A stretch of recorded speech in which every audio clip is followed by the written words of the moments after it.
오늘 부른 찬송 120장 오 베들레헴 작은 골의 작시자는 필립스 브룩스 목사님입니다. 1835년 12월 청교도의 도시 보스턴에서 6형제 중에 둘째로 이분은 태어났습니다. 어머니는 자녀들에게 철저한 신앙교육을 시켰어요. 저녁 식사 후에는 반드시 성경을 읽고 자도록 했고 주일마다 찬송을 한 곡씩 외워 부르게 했습니다. 찬송은 외워 부르면요 음악적으로도 굉장히 배울 수 있지만 이게 시기 때문에 문학적으로도 굉장히 유리한 그런 것이 찬송이에요. 그러니까 여러분 복음성가를 많이 부르는데 찬송을 이렇게 외워 부르게 하는 것이 자녀들 교육에 굉장히 좋은데 필립 브룩스 목사님은 어릴 적에 그랬습니다.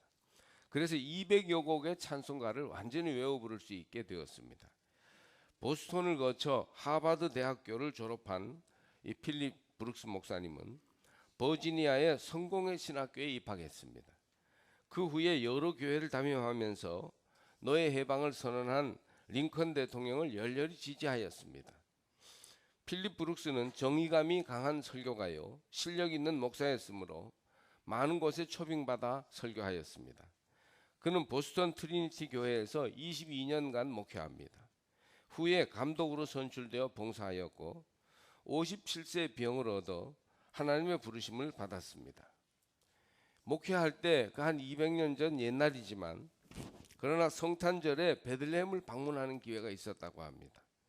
크리스마스 이브에 예루살렘에서 베들레헴까지 25리를 말을 타고 내려갑니다. 그리고 콘스탄틴 황제가 세웠다는 베들레헴 탄생교회가 베들레헴에 있는데 성탄 이브에 그 교회는 밤새도록 예배를 드린답니다. 밤 10시부터 5시간 동안 새벽까지 예배를 드리는데 그 예배에 이제 참석한 것입니다. 이듬해 크리스마스 준비를 할 때 그때 받은 영감을 어린이를 위한 찬송시로 작사합니다. 그러다 그 작사한 내용을 몇 년 가지고 있다 3년 뒤에 이제 작곡하는 사람들에게 맡겨서 그래서 이 곡이 탄생하게 됩니다. 바로 오 베들레헴 작은 골 너 잠들었느냐 그렇게 노래하는 이 아름답고 서정적인 찬송시가 그때 나오게 됩니다. 이웃 도시 필라델피아 교회의 오르가니스트인 루이스 핸디 레드너에게 이제 작곡을 부탁하였고 이 아름다운 찬송시가 아름다운 곡이 붙어서 오늘날 우리들이 부르는 그런 찬송이 되었습니다. 아까 우리 불렀던 찬송이니까 여러분 아마 다 기억하실 거예요. 오 베들레헴 작은 골 너 잠들었느냐 별들만 높이 빛나고 잠잠히 있으니 저 놀라운 빛 지금 캄캄한 이 밤에 온 하늘 두루 비춘 줄 너 어찌 모르나. 마지막 절은 오 베들레헴 예수님 내 맘에 오셔서 내 죄를 모두 사하고 늘 함께 하소서. 저 천사들의 소식 나 기뻐 들으니 오 임마누엘 예수님 내 맘에 오셔서. 이 아름다운 성탄 찬송을 필립스 브룩스 목사님이 지었습니다. 작곡가인 레드너 씨는 원래 필라델피아의 부동산 업자로 크게 성공한 사장님이었습니다.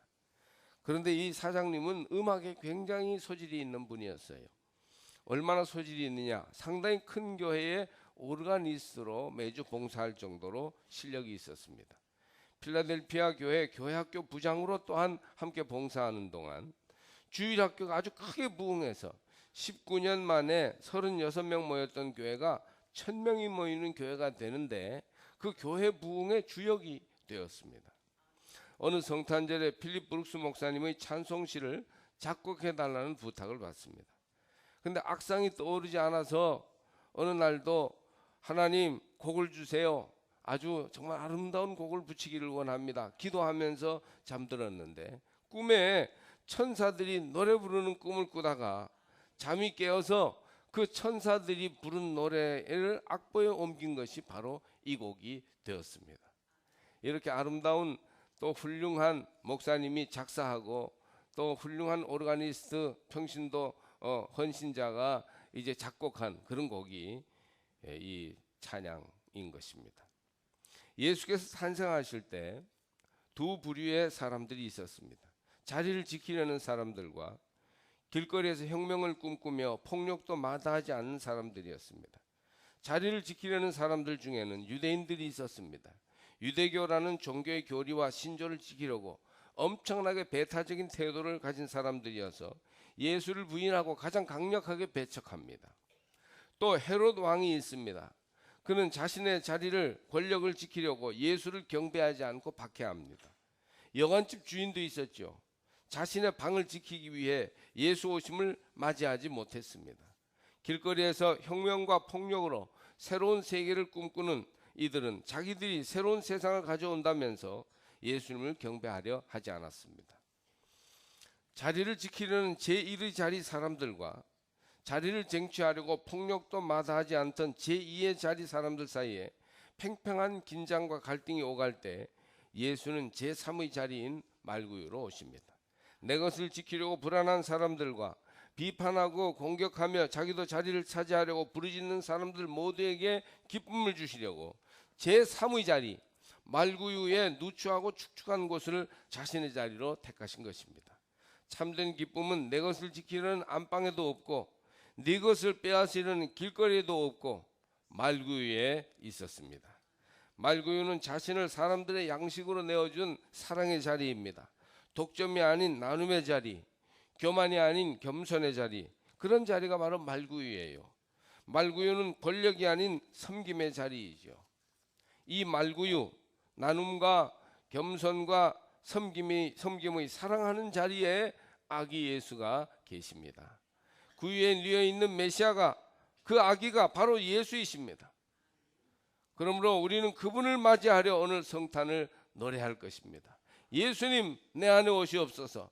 나도 그 말구유로 난 그 길로 예수 따라 가겠습니다. 유명한 영성신학자 헨리 나웨는 존경받는 교수요 유명 강사여서 돈도 많이 벌었고 명예도 누렸습니다. 그런데 어느 날 교수직을 사임하고 지체장애자 수용시설로 들어갑니다. 그곳에서 헨리 나웨는 지체부자자들의 용변을 치우고 목욕을 시키고 식사하는 일을 돕는 허드렛 일을 맡아 합니다. 하버드 대학의 교수요 유명 강사였고 책도 많이 썼던 분이 그러니까 깜짝 놀랐는데 금방 사람들은 그의 진심이 무엇인지를 알게 되었습니다.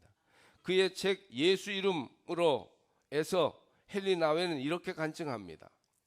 그동안 나는 올라가는 길만을 추구했습니다. 어려서부터 공부를 잘해 신동이라고 칭찬을 많이 받고 하버드 교수까지 올랐습니다. 나의 저서 20여 권은 사람들의 인기를 얻었습니다. 그러나 나는 어느 날 정신박야가 아담군을 만났을 때 인간의 고통에 동참하는 내리막길을 통하여 예수님을 만날 수 있다는 것을 깨달았습니다. 오르막길에서는 예수님이 보이지 않았지만 내리막길에서는 진정한 예수님을 만날 수 있었습니다. 우리는 이 성탄절에 제3의 자리, 말구유의 자리로 돌아와야 합니다. 나눔의 자리, 겸손의 자리, 섬김의 자리, 모든 경쟁과 불화를 멈추고 주님만 바라보는 참된 사랑의 자리로 돌아오시기를 바랍니다. 하나님을 높이지 않고 나를 높이고 이기적으로 우리 단체만을 높이려는 하는 집단 이기주의가 판을 치고 있습니다. 교회도 이 점에서는 예외가 아니기 때문에 우리는 이 성탄절에 우리 자신을 아주 날카롭게 돌아봐야 합니다. 구유에 누워 있는 아기, 그분을 뵙고 그분을 경배하는 이날 찬송을 부르면서 거룩한 찬송을 들으면서 우리는 그 아기 예수께로 예수님과 함께 나아가야 할 것입니다.